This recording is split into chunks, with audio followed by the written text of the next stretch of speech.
después de la parte de cronología, yo menciono la cuestión de los capítulos y los versículos. Mayoría de nosotros tenemos una Biblia, ¿no? Una Biblia que tiene como así, ¿no? Tiene como esta, por ejemplo, los números grandes, ¿no? Los tiene ahí en rojo, pero luego tiene números chiquitos, ¿sí? Los números chiquitos, ¿no? Los más pequeñitos que apenas se alcanzan a ver, se llaman versículos, y los números grandes se llaman capítulos. La Biblia no estaba así, ¿no? Siempre. Inicialmente yo quise poner aquí un par, este es como que un manuscrito antiguo, este que tiene aquí, este que ve usted aquí, es un manuscrito antiguo, y este es un manuscrito más actual, ¿sí? Este es como en hebreo antiguo, y este es ya en hebreo masorético. Y ahorita voy a explicar lo del masorético. Si usted ve este es así como que nada más las puras letras, y acá ya tenemos todo el sistema de puntos arriba, al lado, ¿no? Y abajo de las palabras. Para empezar, bueno, aquí es el final del párrafo. Los griegos, perdón, en las lenguas semitas, mayoría de ellas, el árabe, el hebreo, el arameo, nosotros leemos de izquierda a derecha, no, ellos escriben y leen de derecha a izquierda, De hecho, mi Biblia en hebreo pues está al revés, ¿no? Así como yo la empiezo aquí, tengo que ir por el otro lado y está al revés totalmente. Entonces, este sistema de puntos que ve aquí ya son vocales, ¿no? En el siglo 8 después de Cristo, en el siglo 8 a los textos antiguos, ¿sí? Les agregaron valores vocálicos porque muchas lenguas más modernas que iban surgiendo tenían más valores vocálicos. Sí había vocales o sí se sonaban las vocales en las lenguas semitas, pero no se escribían, ¿no? La mayoría de las lenguas semitas pues eran consonánticas, eran consonantes nada más, no era con vocales, ¿no? Fue Esteban Langton y Robert Etienne. Los números grandotes los puso Esteban Langton, los números pequeñitos, ¿sí? Los más pequeñitos, y esto fue más para su estudio y su organización. Y fue hasta el siglo XIII, mire, 1228 fue cuando se introdujeron los capítulos, y en el siglo XVI, en el 1528, Santos Paganini, un italiano, y un francés, Robert Etienne, ¿sí? Introdujeron lo que se llaman los libros, los versículos.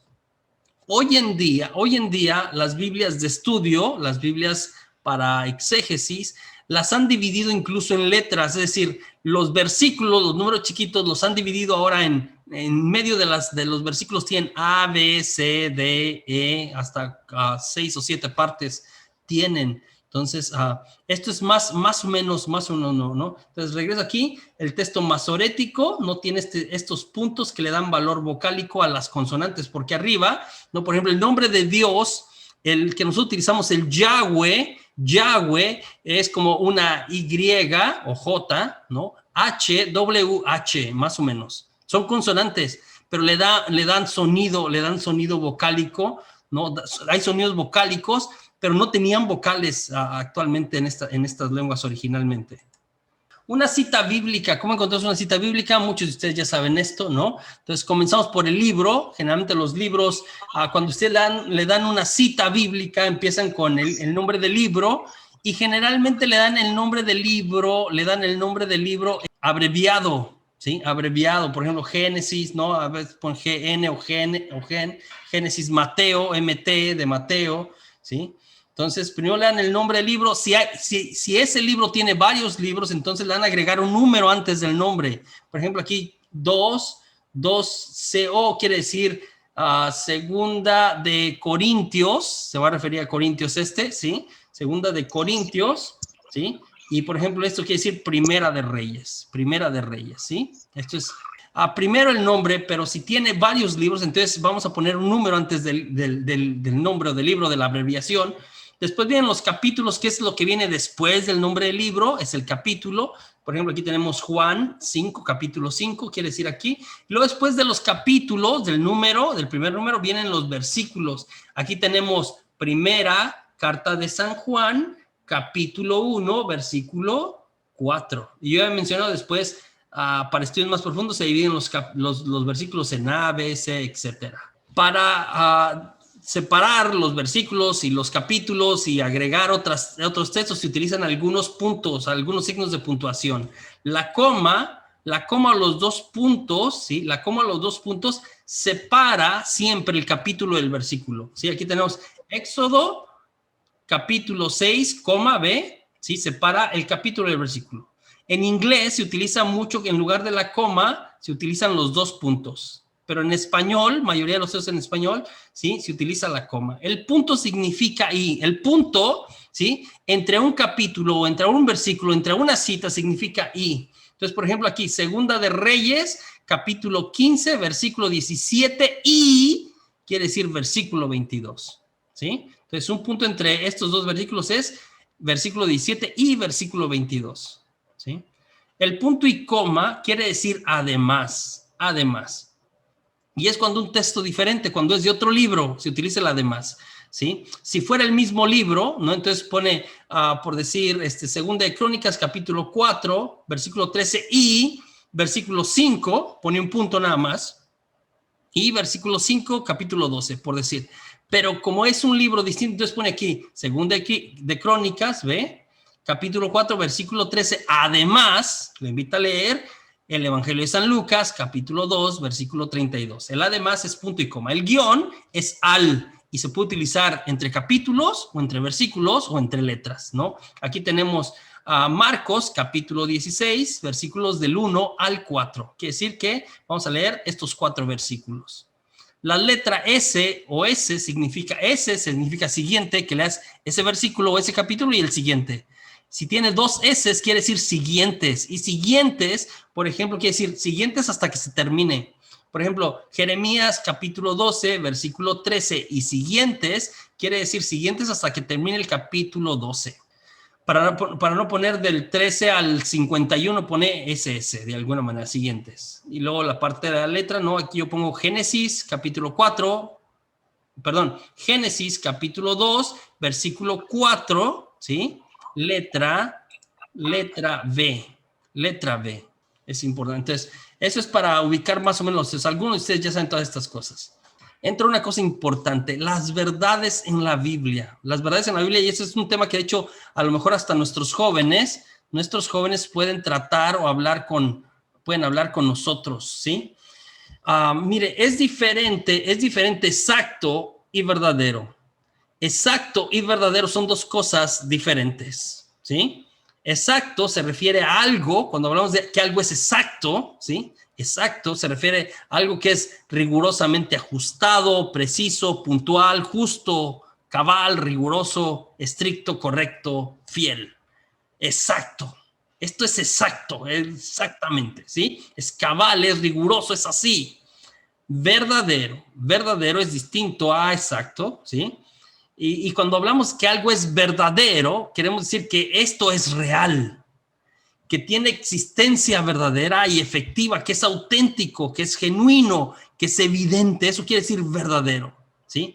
Entonces, en la Biblia, ¿sí? La Biblia tenemos verdad, la verdad o las verdades reveladas, ¿sí? De diferentes maneras, ¿sí? Puede ser que en la Biblia no haya cosas exactas, pero todo lo que está en la Biblia es verdadero. Puede ser que en la Biblia no haya cosas exactas, ¿sí? Pero todo lo que está en la Biblia es verdadero, ¿sí? Entonces, cuando hablamos de verdadero otra vez, nos referimos a que a esto que estamos leyendo se sujeta a lo que pasó históricamente, lo que pudo haber recogido de alguna manera a alguien que lo documenta de alguna forma. Entonces, otra vez, lo que está en la Biblia es verdadero, ¿sí? Esto es importante que lo entendamos. Es verdadero. Entonces, pero en la Biblia, ¿no? Como en la vida en general, tenemos varios tipos de verdades. Por ejemplo, sin entrar a la Biblia todavía, ¿no? 2 más 2 son 4. 2 más 2 son 4. Es una verdad matemática. Todos estamos de acuerdo que 2 más 2 son 4. Punto. Verdad matemática, ¿cierto? Es una verdad matemática, ¿sí? Una verdad filosófica, un principio filosófico. Es mejor el ser que la nada. es mejor el ser que la nada, o es mejor ser que no ser. Siempre la existencia será mejor que la no existencia, ¿sí? Es un principio, una verdad filosófica. Es mejor el ser que la nada, o es mejor ser que no ser siempre. Luego, ¿no? Yo me acuerdo que a mi maestro de filosofía, ¿no? Lo hacía desatinar el maestro de liturgia, ¿no? Porque cuando enseñaba las verdades, los principios filosóficos, decía como esta parte de, oye, es eso del ser y no ser, depende. Le decía el maestro de liturgia, pero más para desatinar al maestro de Biblia, eran padres los dos. Lo hacía desatinar y el padre de filosofía ya era un viejito, entonces el otro más joven se lo así como que se lo cotorreaba a ratos, ¿no? Y le decía, depende ser qué, ¿no? Porque decía, es mejor, siempre es mejor ser que no ser. Filosóficamente aplica esto, es una verdad, ¿sí? Siempre es mejor ser que no ser, siempre es mejor el ser que la nada. El padre de liturgia, el padre Chuy, el padre de liturgia le decía, depende ser qué, porque si es ser menso, y decía con otra palabra el padre Chuy, es mejor no ser. Bueno, pero ya estaba jugando con el término y relativizándolo. Pero es un principio, es mejor el ser que la nada. O, por ejemplo, otro principio filosófico existencial, nadie da lo que no tiene. Nadie da lo que no tiene. Es una verdad. Nadie da lo que no tiene, ¿sí? Si usted no tiene algo, no puede darlo. Punto, no lo tiene. Es una verdad. Filosófico existencial, ¿sí? Hay verdades poéticas, ¿no? Metáforas, verdades poéticas, expresadas en metáfora o en verso de alguna manera o en figuras, ¿no? No sé, cuando en el atardecer de mi vida mi cabellera se pintará de plata, ¿no? Es como que quiere decir que voy a estar bien canoso, ¿no? Y ni tan atardecer, por decir alguna cosa, ¿no? Entonces aquí encontramos, vale, la Biblia también, ¿sí? Manifiesta la verdad de diferentes maneras. Entonces en la Biblia encontramos la verdad de varias formas. Entonces no es que hay muchas verdades, es que la verdad se puede manifestar de varias formas. Entonces tenemos verdad religiosa, ¿sí? En la Biblia vamos a encontrar sobre todo una verdad religiosa, La palabra religión viene de religare en latín, que quiere decir relación. Entonces, cuando hablamos de una verdad religiosa o la religión, nos referimos a la relación que hay entre Dios y el ser humano, la historia de esta relación de alguna manera. Entonces, verdad religiosa. La Biblia es sobre todo, una verdad religiosa. Voy a regresar. La Biblia, ¿sí? Esto no es un libro científico. Nunca quiso serlo, ¿sí? La Biblia no es un libro científico. Ni siquiera es un libro histórico, y va a sonar raro lo que estoy diciendo, ni siquiera es un libro histórico. No es un libro que quería contarnos nada más una historia y ya. No, aunque estamos estudiando historia de la salvación, la Biblia no es un libro histórico como tal. De hecho, ahora que lees Levítico no es historia, ahora que lees Salmos no es historia. No es un libro histórico, no es un libro científico como lo entendemos ahora. La Biblia es un libro sobre todo religioso, ¿sí? Ahora, ¿encontramos verdad científica en la Biblia? Sí, de su tiempo. ¿Sí? Ciencia de su tiempo, una cosmogonía de ese tiempo. ¿Cómo entendían el mundo en ese tiempo? ¿Sí? Vamos a encontrar cosas de otro tipo, por supuesto. Entonces, verdades diferentes tipos. Hay verdad moral en la Biblia, y tiene que ver con qué está bien y qué está mal. Y esta moral que va de manera progresiva, ¿no? Antiguamente era como que tú me matas, estoy pensando en la cuestión de la ley del talión que vino a ser una norma para superar algunas diferencias que se utilizaban antiguamente, ¿no? La ley del talión que es ojo por ojo, diente por diente, que luego Jesús la manda así como que a un lado y pone algo más por encima de eso, pero la ley del talión en su momento fue una maravilla porque era, tú me matas a mi perro, yo te mato a tu perro, estamos a mano, ojo por ojo, diente por diente, porque la gente era injusta, tú me hacías un daño y yo te regresaba un daño triple. Entonces, para superar eso, se dijo, no puedes hacer un daño superior al que recibiste, si hay algún tipo de venganza, alguna cosa así. Entonces, también hay una verdad moral que se va perfeccionando a través del relato de la Biblia. Hay verdad simbólica en la Biblia, por supuesto, verdad simbólica, ¿sí?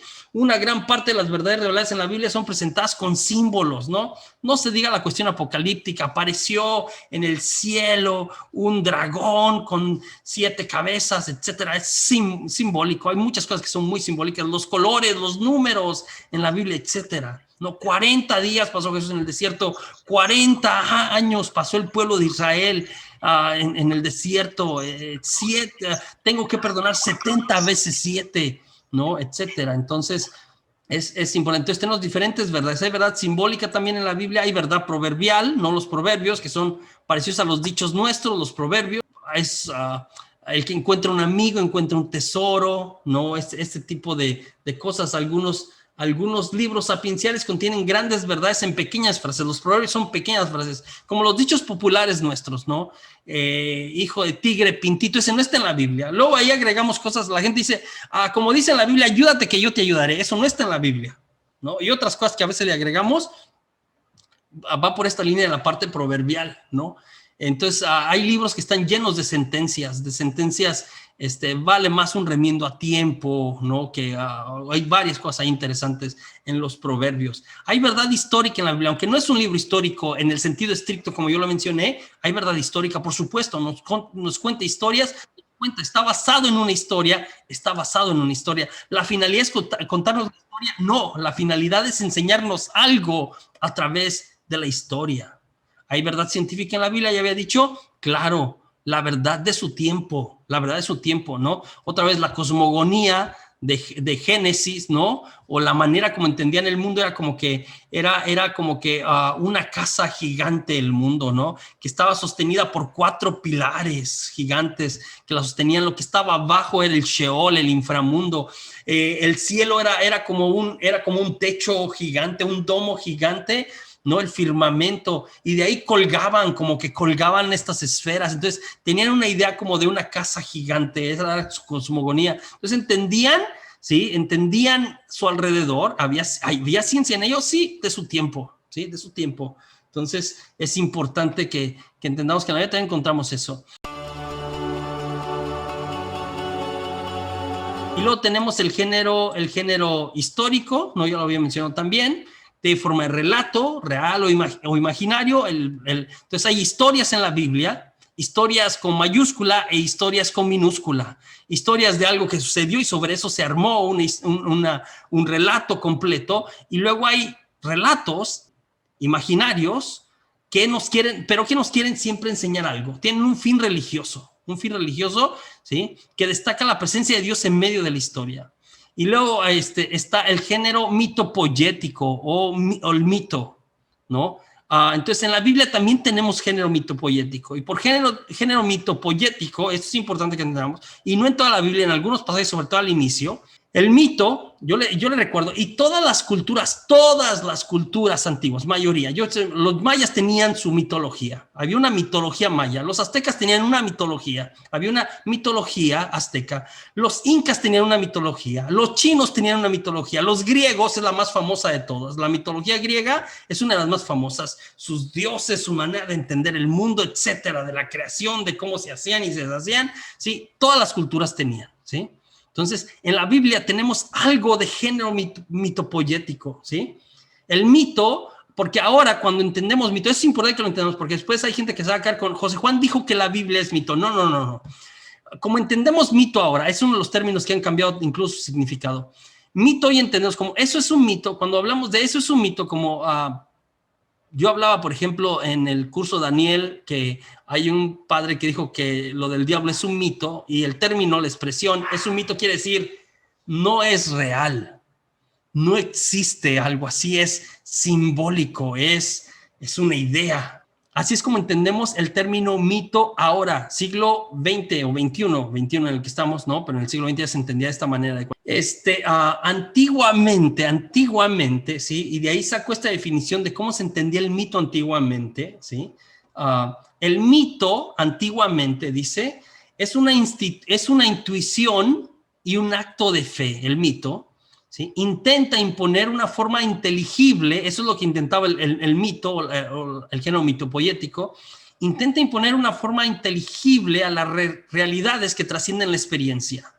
El mito no pretende superar la paradoja de conocer lo incognoscible, no pretende eso.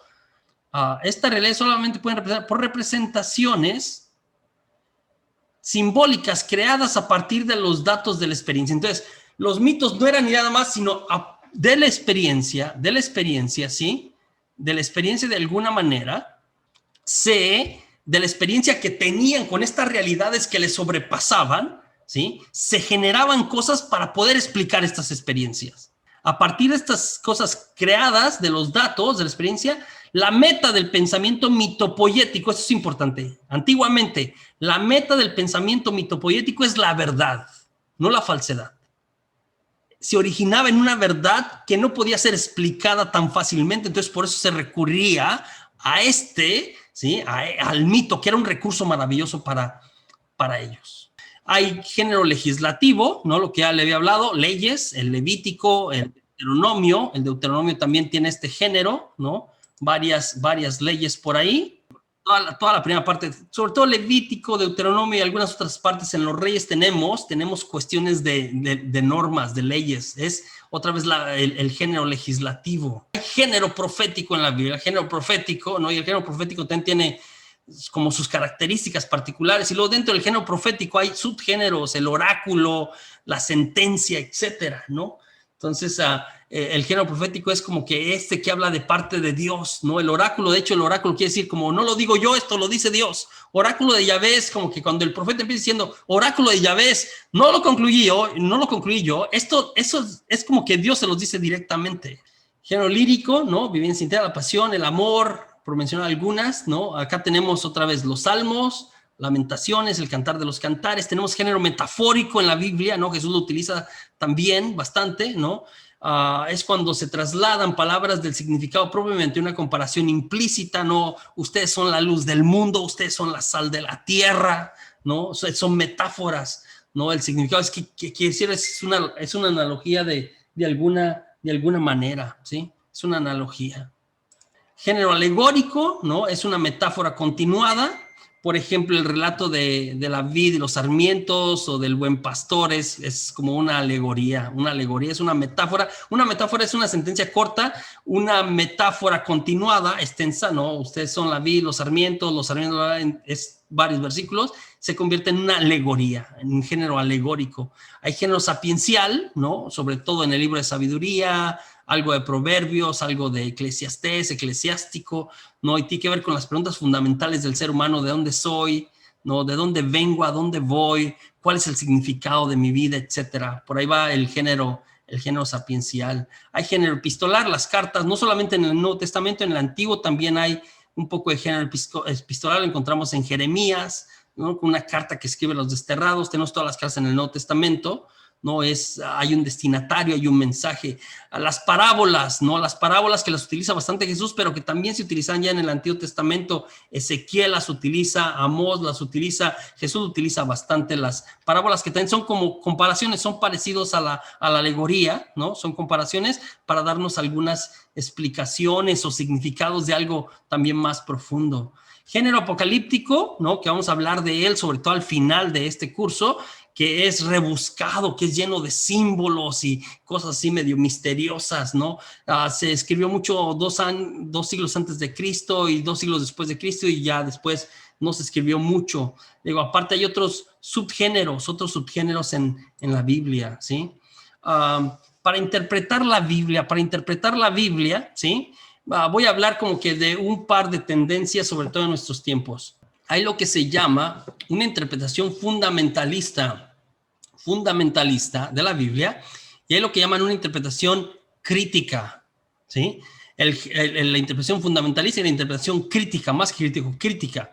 Y crítica no quiere decir como entendemos generalmente el término, como de criticar, como criticón, como para destruir, sino de análisis, de detallado, de rascarle, de profundizar, ¿no? Por ahí va la cuestión crítica. Y la parte fundamentalista, o la interpretación fundamentalista de la Biblia, es esta que dice como que, y lo explico aquí, ¿no? El método fundamentalista que se utiliza en muchas denominaciones cristianas protestantes, más sectas, grupos sectas, surge como respuesta al modernismo, y algunos de ustedes tuvieron una charla sobre esto, ¿no? Al modernismo, que nos trajo la ilustración del siglo de las luces, por ahí en el siglo XVIII, ¿no? Que se negó la Biblia, se negó la fe, se negó la revelación, y se dijo que solamente la razón tenía sentido. Entonces, como una sobrereacción a eso, surgió el método fundamentalista entre algunos grupos, incluso en la Iglesia Católica. pero más en grupos. Después la Iglesia Católica medio lo abandonó, más en grupos cristianos protestantes. De acuerdo a ellos, a los fundamentalistas, es totalmente correcta. Eso fue lo que dijeron ustedes, porque lo que hizo el modernismo fue decir que lo que está en la Biblia no es verdad, lo votó, o sea, no es racional, no sirve, no hay método científico, no sirve.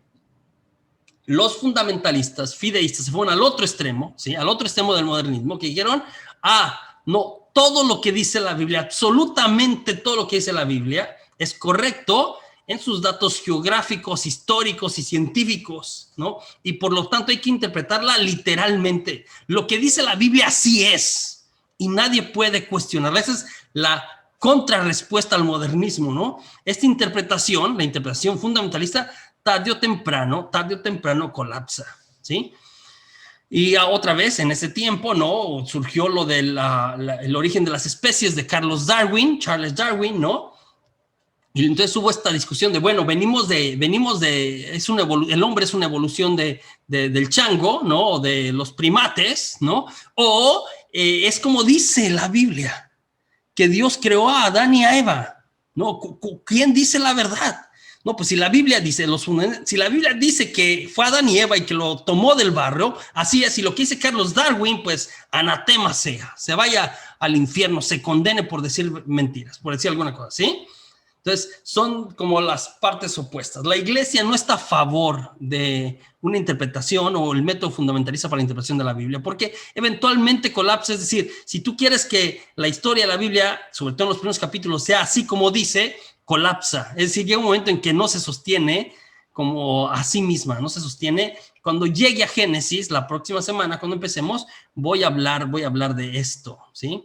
Entonces, el método crítico, por otro lado, que es el que adopta la Iglesia a principios del siglo XIX, sobre todo después del Concilio Vaticano II, tiene más realce, se basa en el análisis profundo de la Escritura desde varios aspectos de esta, ¿no? Tenemos lo que se llama el criticismo textual o el análisis del texto, ¿sí? Y cuando analizamos el texto o hacemos criticismo textual, descubrimos la forma original del texto, ¿sí?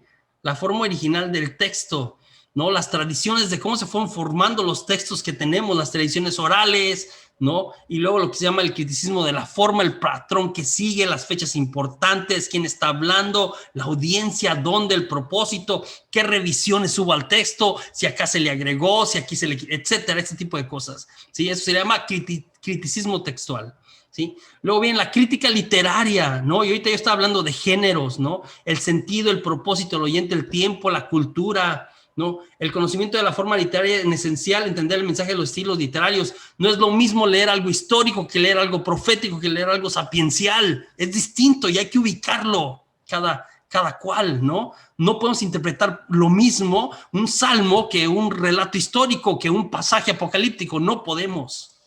El criticismo histórico literario determina la edad de un documento, sus fuentes, ¿no? Cuándo fue escrito, ¿no? De cuáles fuentes fue tomado, etcétera. Voy a hablar con eso con más calma ya que empiece con Génesis también. Criticismo de redacción determina el punto de vista del autor, de quien lo escribió, su teología, ¿no? Quién editó, quién agregó, quién, etcétera, su punto de vista teológico, su intención, ¿sí? Ya ahí tenemos criticismo de redacción. Entonces, varios puntos. Y luego el criticismo de origen se refiere, estudia la tradición oral. O sea, ¿dónde está el fundamento de esto? ¿De dónde nos vino este relato?